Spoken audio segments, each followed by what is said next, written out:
Hola, que el Señor les bendiga muy ricamente. Qué bueno poder llegar otra vez a través de este medio para dejar con ustedes la meditación de la palabra de Dios al respecto.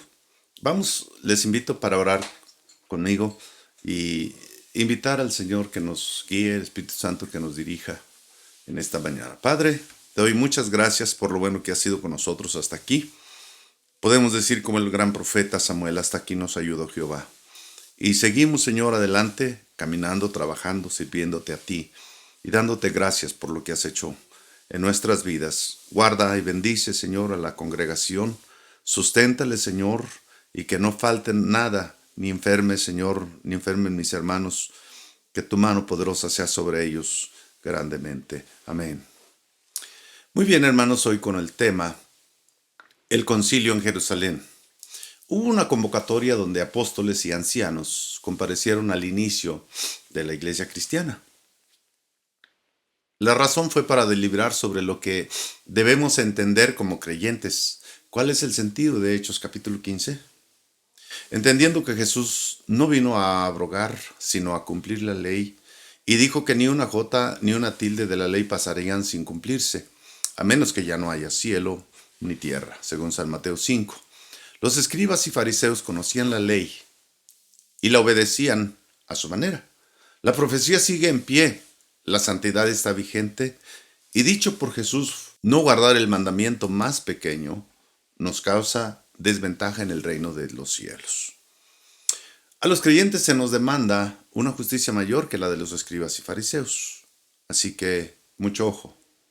Dios decidió entonces que por la predicación, los que creen sean justificados y la presión de la ley, en este caso, podía impedir la libertad que trajo Dios, según Hechos capítulo 15, versículo 10, en palabras del apóstol Pedro. Hechos capítulo 15 no dice que la ley de Dios fue abolida o que la iglesia está exenta, ni hemos de circuncidarnos. Pero infringir la ley de Dios trae consecuencias. Y para mí es algo muy notorio que aún la Constitución mexicana tiene sus principios en la ley de Dios. San Mateo capítulo 5 versículos 17 al 20 dijo Jesús, no penséis que he venido para abrogar la ley o los profetas. No, no he venido para abrogar, sino para cumplir. Porque de cierto os digo que hasta que pasen el cielo y la tierra, ni una jota ni una tilde pasarán de la ley hasta que todo se haya cumplido. De manera que cualquiera que quebrante uno de estos mandamientos, muy pequeños, y así enseña a los hombres, muy pequeño será llamado en el reino de los cielos. Mas cualquiera que los haga y los enseñe, éste será llamado grande en el reino de los cielos. ¿Por qué os digo que si vuestra justicia no fuere mayor que la de los escribas y fariseos, no entrarás en él, en el reino de los cielos? Muy bien, la santidad sigue vigente. Sin ella no veremos a Dios. La ley de Jehová es perfecta, que convierte el alma. Es eterna, que permanece para siempre. Y Dios dijo que no debíamos añadir ni quitarle a las palabras que Dios mandó. O imaginen ustedes, qué padre sería aquel que le dice a sus hijos, qué bien que no hacen lo que yo ordeno. Pablo y Bernabé tuvieron una discusión, no pequeña, con unos judíos que enseñaban salvación por obras. Y luego apareció otro grupo, en el mismo capítulo, versículo 5, que creían en la salvación por obediencia. Pero hay que estar claros en esto. Quien tiene el temor de Dios en el corazón demostrará que una cosa no es excusa para la otra.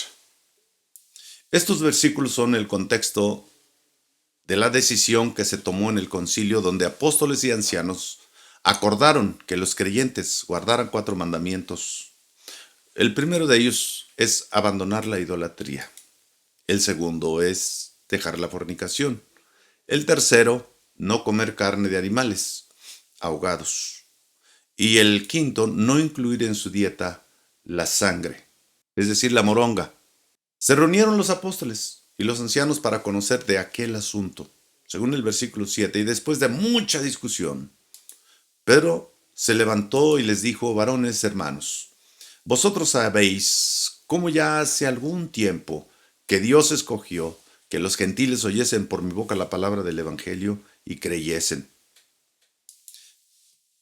No sé cuánto tiempo haya pasado hasta ahí, de que el apóstol Pablo estuviera predicándole a los gentiles. Ahorita voy a dar alguna fecha. Pero Dios, dice el apóstol Pedro, no hizo diferencia entre nosotros y ellos al purificar por la fe sus corazones. Pedro cuenta su experiencia en Hechos capítulos 10 y capítulos 11. Y él platica cómo tuvo una visión muy especial.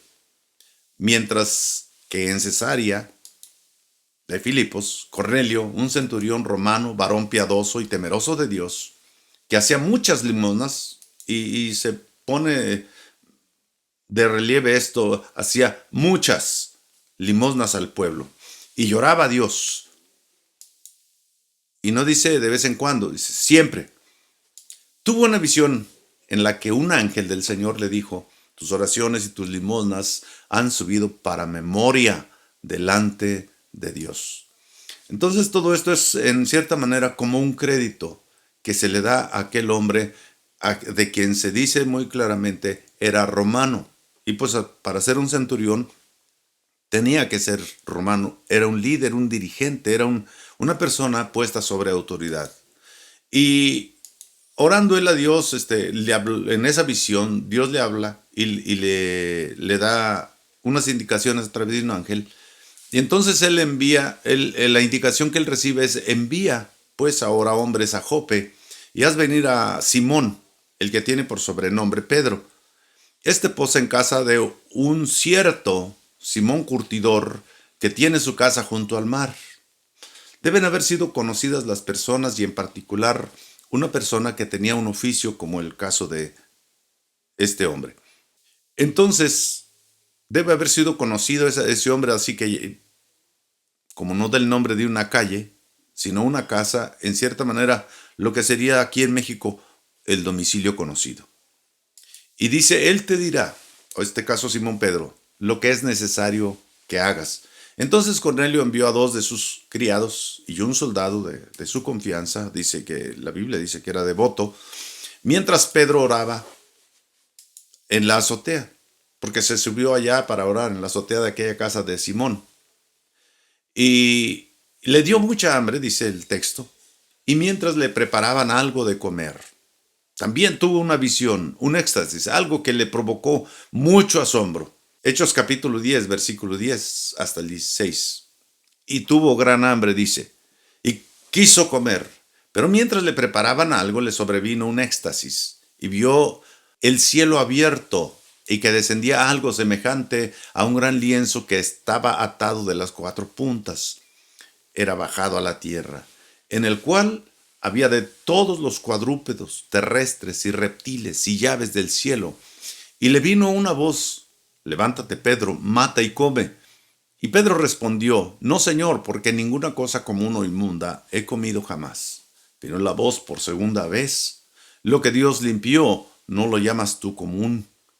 Esto sucedió 3 veces. Y seguramente Pedro estaba en un shock por no saber de qué se trataba. ¿Por qué digo esto? Bueno, Pedro es un judío que creció conociendo la ley de Dios. Y habían pasado 14 años de que Jesús había muerto y resucitado y ascendido al cielo. Y me llama la atención, o es de llamar la atención, que la respuesta de Pedro a la orden fue, nada inmundo o común he comido. Quiere decir que Pedro sigue una ética, según Levítico capítulo 11, acerca de qué animales sí comer y qué animales no. Pedro se quedó perplejo pensando lo que significaba la visión. No dio por hecho que Dios le amplió la dieta para comer animales inmundos. Mientras él piensa en esto, 3 hombres tocan a la puerta y el Espíritu le dice, no dudes en ir con ellos, porque yo los he enviado. Los judíos del primer siglo no entraban en la casa de un gentil, porque tenían ídolos a la entrada, como es común aquí en México, que la gente tenga sus imágenes allí a la entrada de sus casas. Un judío no querría contaminarse, así que no entraban. Y el caso con ellos es que algunos entraban, algunos de los romanos enterraban los muertos en los patios de sus casas. Otros tenían las cenizas de sus muertos en casa. Y además comían sangre, eso era para ellos algo normal. La prohibición no está hecha nada más porque sí, es que era algo que se practicaba y era algo en lo que era común que los gentiles participaran. Esos 4 mandamientos les son dados a ellos precisamente porque lo hacían. Cuando Pedro descendió de la azotea donde estaba orando, al ver a aquellos 3 hombres, les dijo: yo soy el que buscan. ¿Cuál es la causa de su visita? Y entonces ellos le refieren: Cornelio, el centurión, varón justo y temeroso de Dios, de buen testimonio en toda la nación de los judíos, ha recibido instrucciones por un ángel para hacerte venir a su casa y oír tus palabras. A lo mejor a alguno de nosotros eso nos haría sentir muy importantes, ¿no? Pero Pedro está en un dilema todavía y está batallando con esa cuestión. Pedro es un judío y no, el juntarse con los gentiles, entrar a sus casas, pues no es bien visto. Inclusive después de años, el apóstol Pablo una vez le resiste públicamente por esa misma razón, porque estando bien con los hermanos, en cuanto llegaron algunos judíos, estando bien con los gentiles, en cuanto llegan unos judíos, él se aparta de los gentiles y ya no platica con ellos, ya no habla con ellos, hace una diferencia. Y el apóstol Pablo tiene que exhortarlo. Qué tremendo que a veces no sea suficiente lo que el Señor hace con nosotros. Pero, ¿qué significa justo y temeroso de Dios? Digo, en el caso de él, siendo un romano. Romanos capítulo 2, versículo 13 dice: porque no son los seguidores de la ley los justos ante Dios, sino los hacedores de la ley serán justificados. Aquí habría que considerar que está de por medio una nacionalidad. Para ello, Cornelio debía guardar la ley y además ser temeroso de Dios para poder considerarse un hombre justo, puesto que era un romano. Ellos estaban sobre los romanos y ellos no eran gente que estaba sometidos a esa ley. La ley de ellos estaba, por supuesto, por encima de las personas que cuidaban y guardaban esa ley. ¿Cuál es la definición bíblica para ley o del temor de Dios en este caso? Como es de hablar de Cornelio. Proverbios 1:7 dice que el principio de la sabiduría es el temor de Jehová. Proverbios 8:13 dice que el temor de Jehová es aborrecer el mal, la soberbia y la arrogancia, el mal camino y la boca perversa. Dios la aborrece. Dios respondió la oración de Cornelio y ahora entenderá la buena noticia por boca de un discípulo instruido por el maestro. Cuando Pedro llegó a la casa de Cornelio, este se arrodilló y adoró, y Pedro se lo impidió diciéndole: yo también soy hombre como tú. Y la casa estaba llena de personas que también querían oír el mensaje. Bueno, pudiéramos decir que esto subía de tono la importancia de que el apóstol Pedro estuviera allí. Pedro les refirió, y yo no sé cómo se lo imagina usted que les haya referido esto.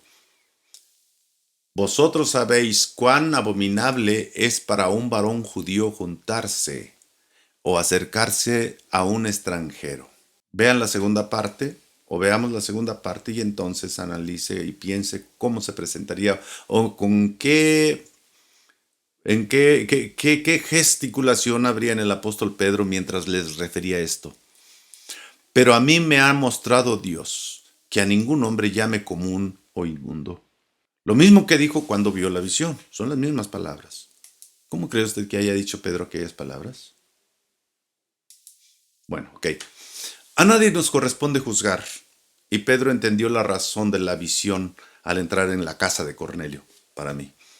Y declara: ya entendí que Dios no hace acepción de personas, de toda nacionalidad.